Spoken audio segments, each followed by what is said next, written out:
walaupun saya sering diejek dan sering dihina, nggak ada urusan saya.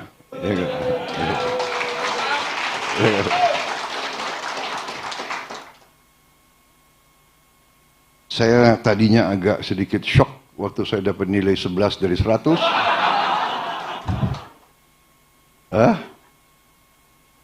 Tetapi sekarang saya terima kasih sebetulnya sama. Saya terima kasih dengan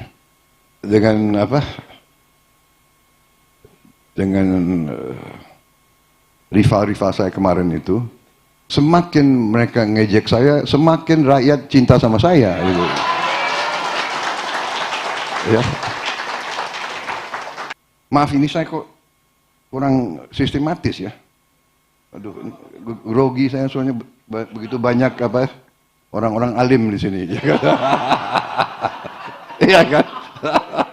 Saya nggak tahu jabatannya Gus Miftah apa di PAN ini.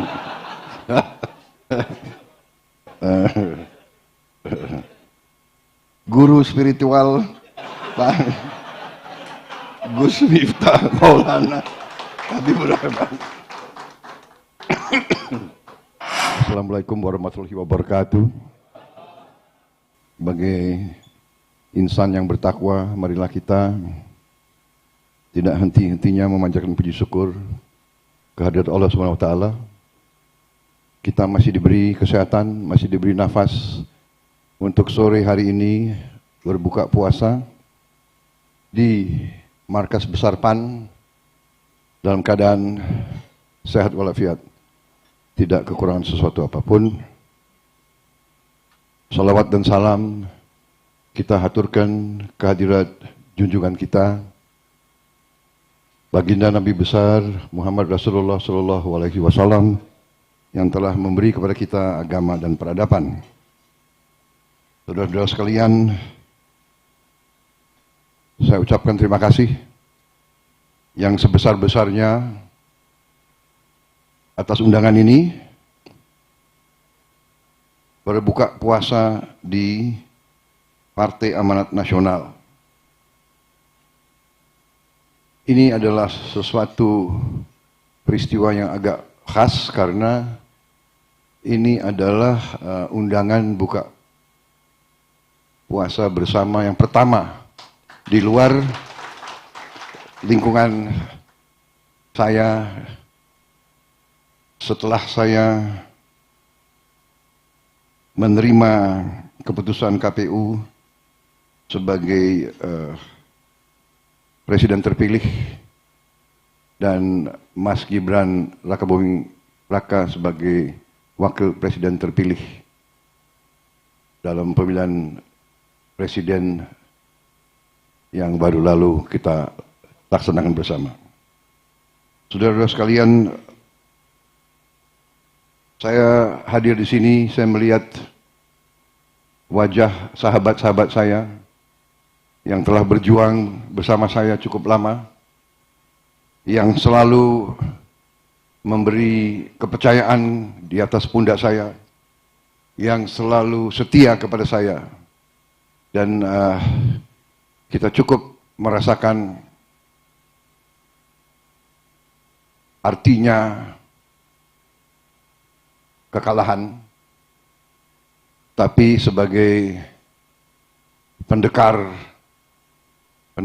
sebagai pejuang politik, kita faham dan kita mengerti bahwa perjuangan mencapai cita-cita yang mulia memang tidak ringan.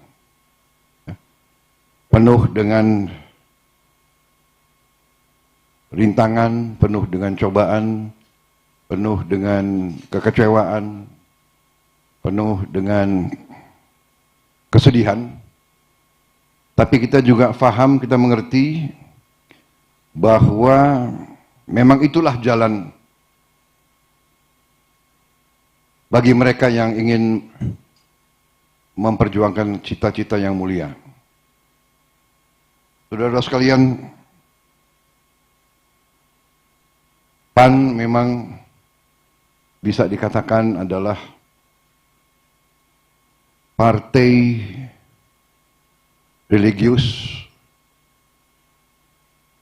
yang nasionalis, tetapi religiusnya memang berbasis Islam, tapi Islam yang moderat, Islam yang sejuk, Islam yang rasional, Islam yang modern. Karena itu memang dari segi watak, karakter, dan bakat serta sikap pandang tokoh-tokoh dan kader-kader PAN cocok dengan tokoh-tokoh dan kader-kader partai-partai kebangsaan yang lain.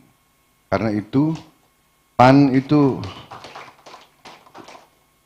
mudah untuk diajak berkawan. Dan kalau diajak berkawan, ya menjadi kawan sejati. Gitu. Karena ya Gus Miftah, kawan itu ada banyak jenisnya. Ya, sampai dalam bahasa Inggris itu ada dikatakan a friend in need is a friend indeed.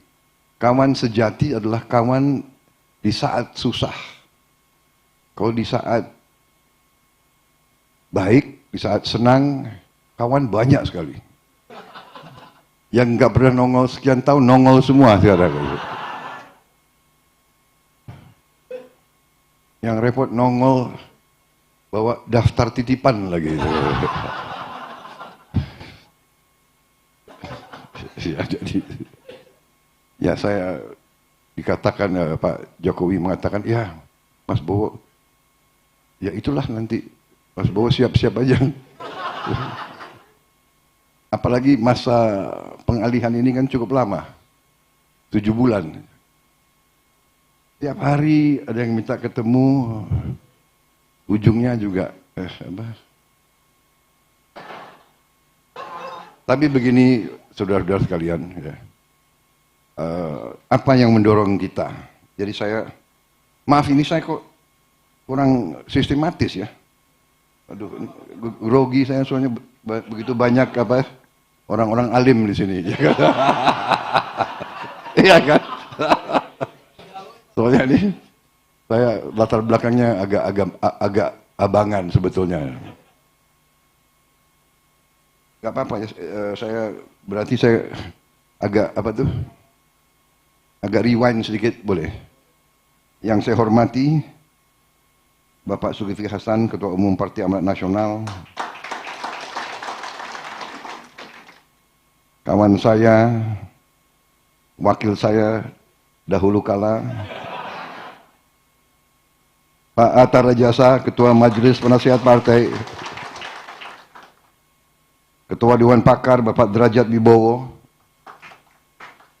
para Wakil Ketua Umum Bapak Asman Abdur, Bapak Yandri Susanto, Bapak Viva Yoga Muladi, Bendahara Umum Bapak Toto Daryanto, Sekjen PAN yang nggak pernah diganti-ganti,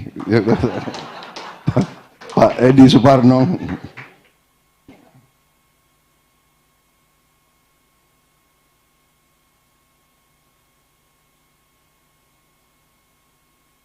saya nggak tahu jabatannya Gus Miftah apa di PAN ini.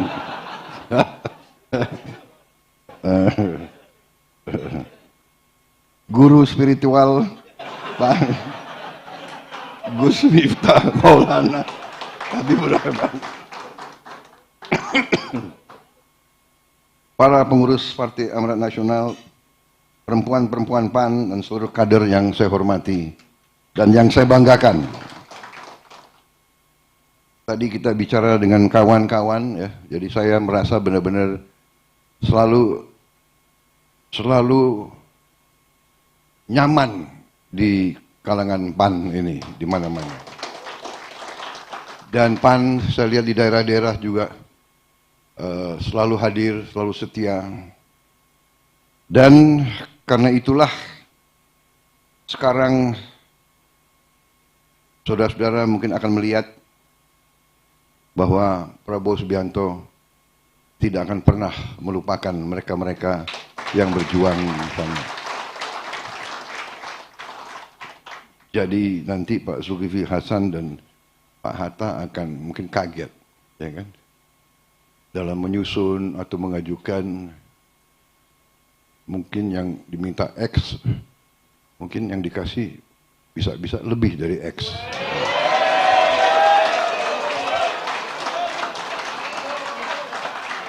Tapi syaratnya tentunya, syaratnya adalah memang akan diberi putra-putri yang terbaik. Saudara-saudara, kita berjuang di politik ini, dan kita berjuang karena tentunya kita ingin memberi suatu pengabdian kepada rakyat kita. Kita ingin memberi perbaikan kepada rakyat kita. Saya kira itu yang mendorong perjuangan suatu partai politik.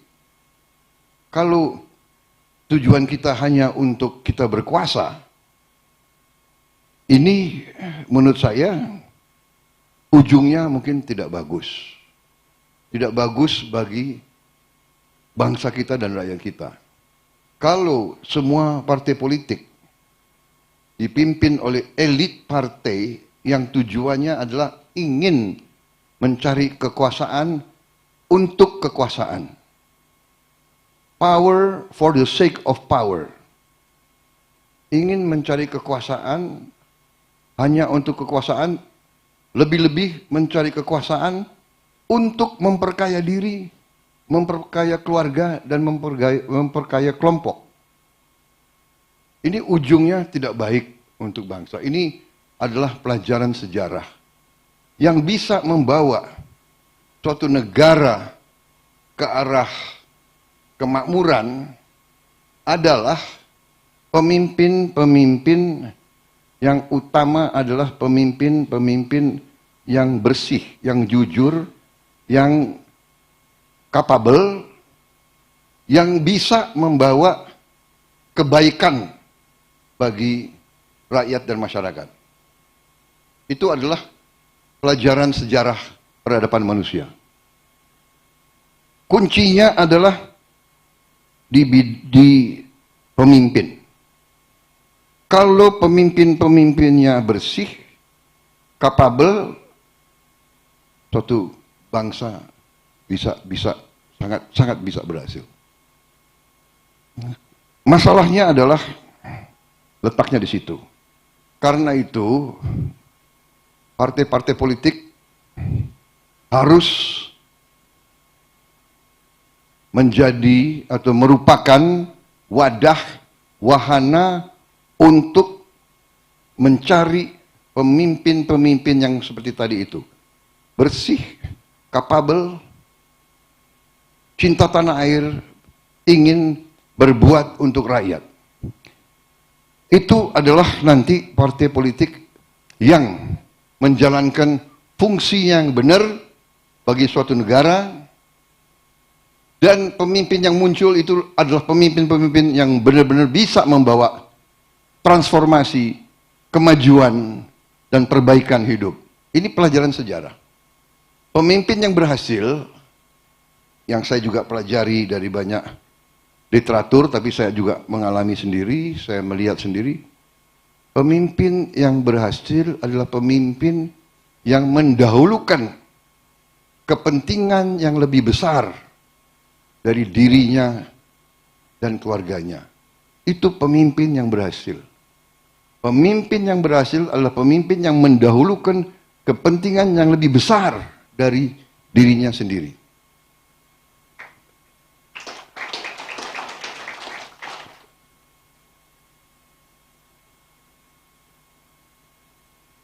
Kenapa saudara-saudara berhimpun? Saudara-saudara, bapak-bapak, ibu-ibu berhimpun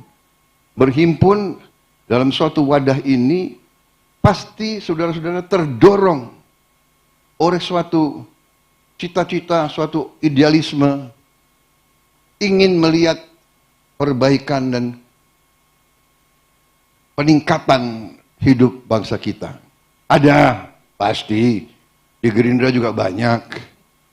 Ya kan? Yang masuk politik untuk cari makan. Jadi itu banyak. Itu realita. Tapi saya ingin sampaikan pendapat-pendapat saya bahwa kita sekarang harus benar-benar menyadari bahwa bangsa kita membutuhkan lapisan pemimpin-pemimpin yang tadi itu, yang bersih, yang capable. Bersih, jujur, tidak capable.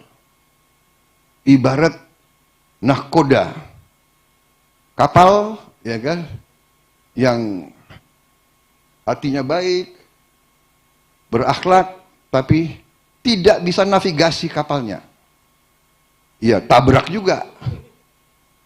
Karang-karang, kan begitu. Jadi ini, kok inilah seleksi yang harus kita capai. Saudara-saudara, bangsa kita sangat kaya. Berkali-kali saya katakan, di mana-mana kita dengar, tapi akhir-akhir ini, apalagi sesudah tanggal 14, di mana kita melihat benar-benar bahwa amanat rakyat, mandat rakyat sudah jatuh di pundak kita, akhirnya malah saya merasa harus bekerja lebih keras lagi. Jadi kemenangan ini ternyata tidak membawa suatu euforia, suatu kegembiraan yang meluap-luap. Saya kira ini yang tadi disinggung oleh Gus Miftah, ya, bahwa Umar, ya, begitu diangkat menjadi khalifah, yang diucapkan justru inna ilahi wa inna ilaihi rajiun. Karena mungkin merasa tanggung jawab. Karena itu saya sejak tanggal itu hampir tiap hari mengumpulkan para pakar dari semua sektor. Dan semakin saya pelajari, semakin saya melihat betapa kaya bangsa Indonesia, betapa potensi bangsa ini luar biasa, yang hanya dengan sedikit perbaikan manajemen bisa memberi hasil yang sangat banyak. Tapi juga bahwa kita harus mengakui, kita harus introspeksi diri, mawas diri, kita sebagai elit, kita harus elit politik, elit kemasyarakatan, kita harus sekarang melihat kelemahan-kelemahan sistem kita. Dan kita tidak boleh, menurut saya, ya, menganggap bahwa semua itu sudah baik. Jadi tidak hanya orang-orang tertentu yang bicara negara kita sedang tidak baik-baik saja, ya kan? Kita juga merasakan. Karena itu kita ingin memperbaiki. Saya ambil contoh saja yang sangat sederhana. Bahwa kita, bangsa Indonesia ini diberi karunia luar biasa oleh Yang Maha Kuasa. Di mana para pakar energi luar negeri, internasional sudah mengatakan Indonesia nanti dalam waktu tidak lama bisa menjadi 100% swasembada energi, swasembada BBM, dan BBM-nya itu hijau. BBM itu dari tanaman. BBM itu ramah lingkungan. BBM kita nanti tidak akan merusak, tidak akan memberi polusi. Kita yang bisa 100%, solar kita 100% bisa dari kelapa sawit. Kemudian bensin kita, petroleum kita bisa 100% dari etanol. Etanol itu bisa dari tebu, bisa dari singkong, bisa dari aren. Dan teknologinya ada di depan mata kita. Sehingga mungkin saudara pernah dengar pidato saya waktu Eropa ngancem-ngancem mau boikot kelapa sawit kita. Saya jawab, terima kasih. Alhamdulillah. Iya kan? Karena dengan demikian kita bisa gunakan kelapa sawit itu untuk menjadi solar untuk rakyat kita. Saudara-saudara, saya hitung tiap tahun solar yang kita beli dari luar negeri itu nilainya sekitar 20 miliar dolar. 20 miliar dolar tiap tahun. Kalau kita sudah bisa swasembada solar saja, berarti kita tidak akan mengirim 20 miliar dolar itu ke luar negeri. 20 miliar dolar itu akan beredar di negara kita, di dalam negeri. Dan 20 miliar dolar itu kalau beredar di dalam negeri, berarti 20 miliar itu adalah 300 triliun ya. Kalau 300 triliun itu beredar di dalam negeri, para ekonom di sini kan pasti lebih pintar dari saya mengerti bahwa kalau $1 1 rupiah beredar di sebuah ekonomi, itu terjadi apa yang disebut velocity of money, yang menimbulkan multiplier effect yang bisa menambah nilai dolar itu atau rupiah itu 2 kali, 3 kali, bahkan bisa 4 kali. Katakanlah hanya bisa 2 kali saja.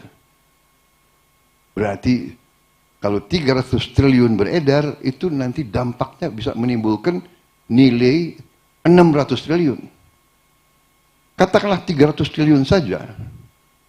Kalau kita hitung, ya, itu saja sudah bisa menambah pertumbuhan GDP kita 2%. Nah, ini sesuatu yang sudah di depan mata kita. Produksi kelapa sawit kita sekarang 48 juta ton. Dan mungkin sebentar lagi bisa naik ya. 60 juta kalau tidak salah. Luar biasa kita. Kita sekarang produsen kelapa sawit terbesar di dunia. Ini satu saja, saya katakan hanya satu. Yang kedua, hanya dengan manajemen yang lebih baik. Penerimaan pajak kita sekarang itu hanya 11% dari GDP kita. 11% dari GDP kita. Di Orde Baru pernah 14%. Sekarang Thailand kalau tidak salah sudah 16%. Kalau tidak salah ya, Malaysia sekitar itu 16%. Kamboja mungkin lebih. Nah, kenapa kok kita hanya 10%? Bedanya apa orang Thailand, orang Malaysia, orang Kamboja sama kita? Bedanya apa? Kulit sama, warna rambut sama. Jadi ada apa? Apakah kita lebih bodoh dari orang Malaysia? Apa kita lebih bodoh dari orang Thailand? Apa kita lebih bodoh atau kita lebih malas? Atau kita lebih apa? We must find an answer. Kita harus tanya. Itu yang harus kita tanya kepada ahli-ahli perpajakan kita. Ya kan? Kita 10%. Di zaman Orde Baru pernah 14%. Kenapa sekarang turun? Ya. Katanya Orde Baru jelek. Ya. Hal-hal semacam ini. Kalau kita bisa sama dengan Thailand saja atau sama dengan Malaysia, berarti kan kita sampai ke 16%. Kok tidak salah? Thailand sudah 18%. Katakanlah 16%.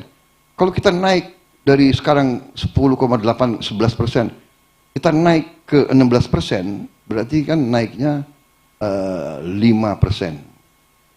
5% dari GDP kita, ya, itu 75 miliar dolar.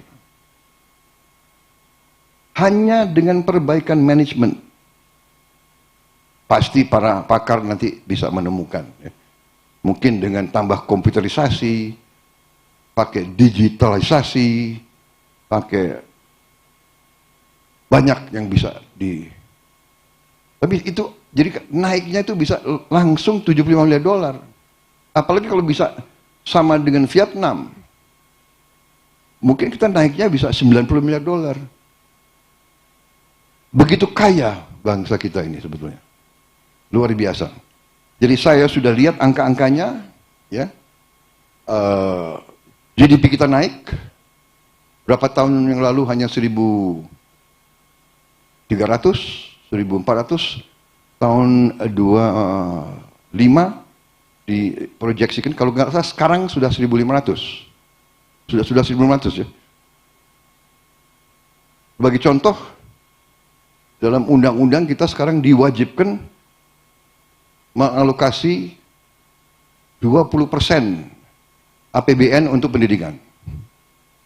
20% 2 tahun yang lalu atau 20% tahun yang lalu itu adalah 20% dari 1.400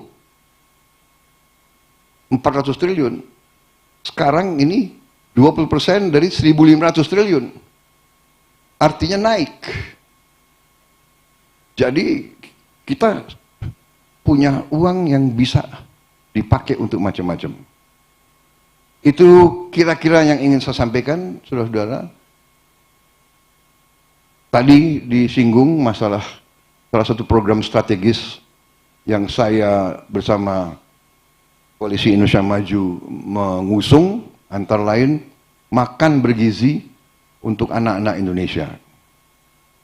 Ini sangat strategis karena anak-anak Indonesia adalah masa depan Indonesia. Kalau tidak kita berani sekarang memberi gizi kepada anak Indonesia, 18 tahun lagi Indonesia akan mengalami sesuatu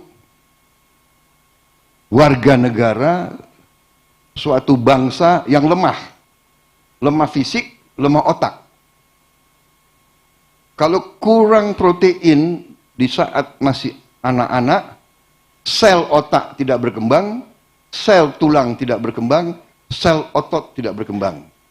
Untuk jadi kuli saja mungkin kalah sama bangsa Vietnam. Untuk jadi petani mungkin tidak kuat lagi. Untuk jadi prajurit tidak kuat lagi. Ini harus kita sadari. Karena itu saya bertekad untuk melaksanakan ini. Dan saya terima kasih saya dapat pencerahan, ya, dan bahwa dalam Islam memberi makan kepada mereka yang membutuhkan itu memang sangat diwajibkan. Berarti walaupun saya sering diejek dan sering dihina, nggak ada urusan saya.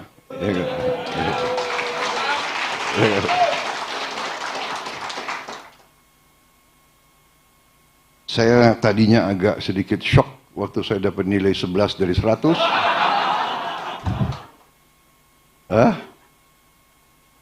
Tetapi sekarang saya terima kasih sebetulnya sama. Saya terima kasih dengan apa? Dengan rival-rival saya kemarin itu. Semakin mereka ngejek saya, semakin rakyat cinta sama saya. Gitu. Ya. Saya sangat terharu saya lihat anak-anak Indonesia. Apa bisa kita pertimbangkan Pak Hatta, Pak Zul, usia nyoblos kita turunkan jadi 10 gitu. Kita menang besar, Pak. Saya terharu karena saya lihat ya di vlog-vlog itu ya, di sosmed ya, anak-anak nangis-nangis, marah-marah kalau orang tuanya nggak pakai kaos gemoy, ya kan? Padahal aku tadinya ngerti aja nggak apa itu gemoy itu. Memang PAN ini luar biasa ini. PAN partai religius, ya kan? Taat agama, tapi saya lihat artisnya banyak sekali. Lebih berani kadang-kadang dari partai kebangsaan ini. Gerindra kalah. Dan juga PAN saya lihat banyak kader-kader yang semangat, yang selalu gembira, senyum.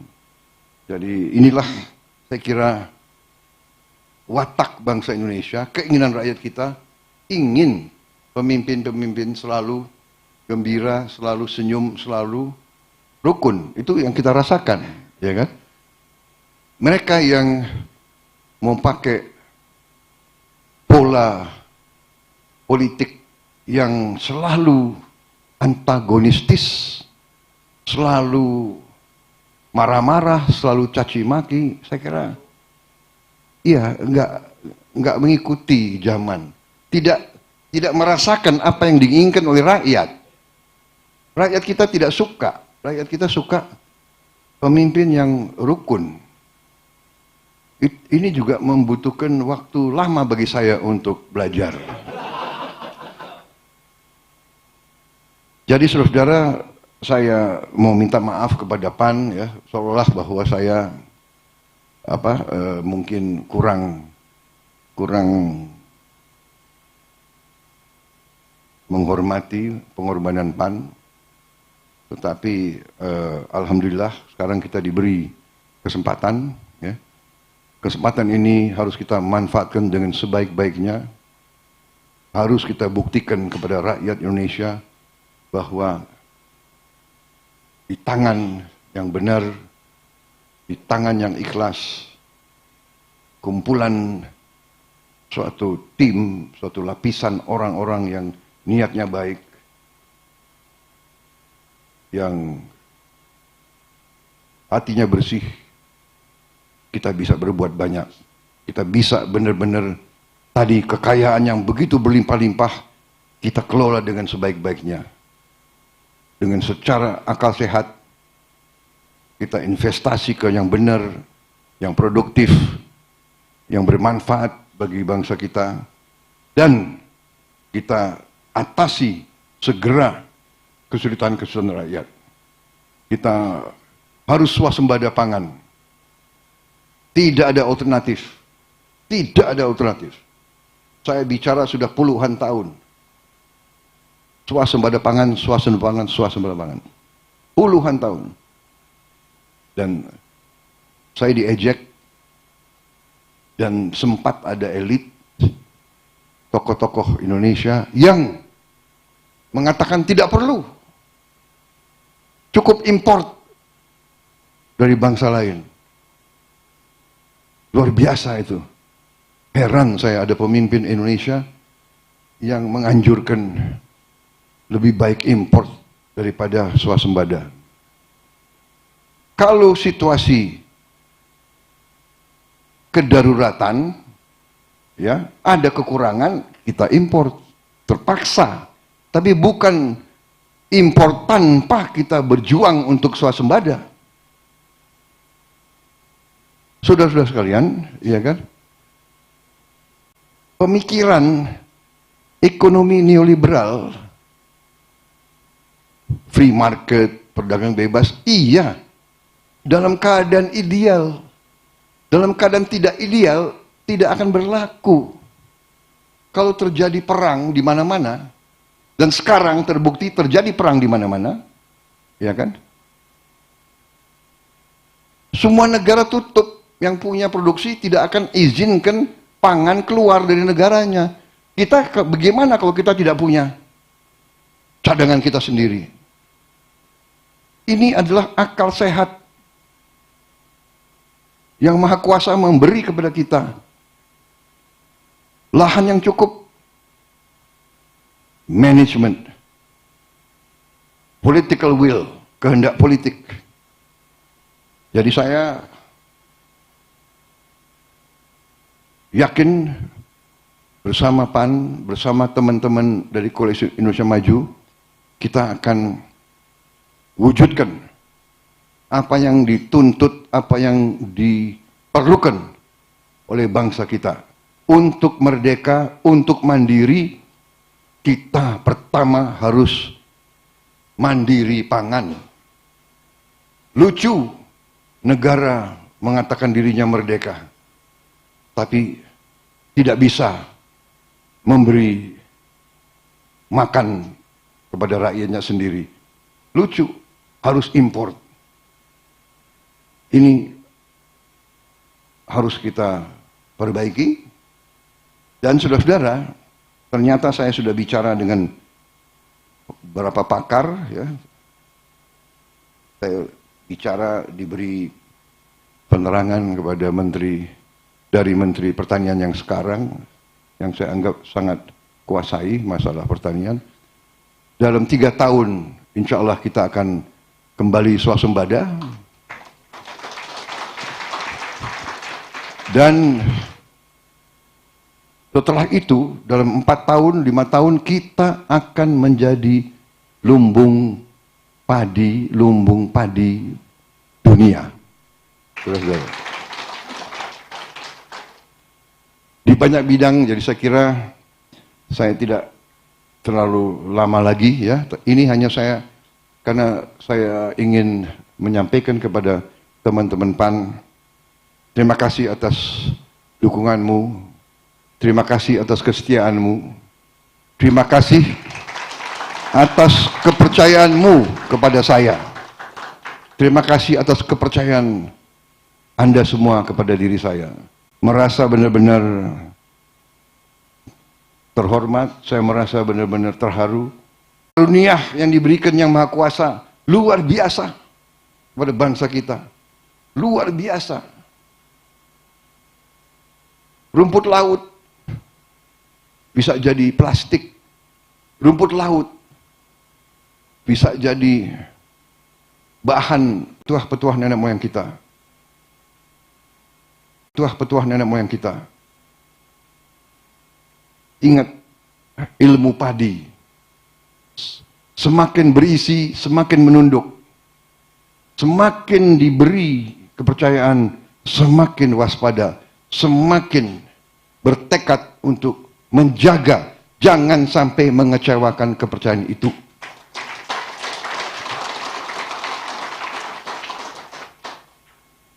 Sekali lagi terima kasih Partai Amanat Nasional, terima kasih Pak Sulhas, Pak Hatta Rajasa, tokoh-tokoh semua yang hadir, perjuangan saudara-saudara, ya.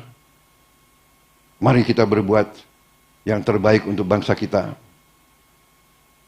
Dan saudara akan lihat Prabowo Subianto tidak akan melupakan mereka-mereka yang berkorban dan berjuang bersama. Saya kira itu, ya. Karena tidak dikasih kopi di sini, saya akhiri. Dan nanti ada yang mau tarawih dan sebagainya. Wassalamualaikum warahmatullahi wabarakatuh. Salam sejahtera bagi kita sekalian.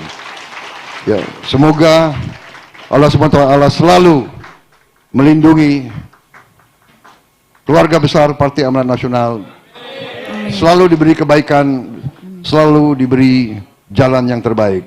Terima kasih. Selamat berjuang.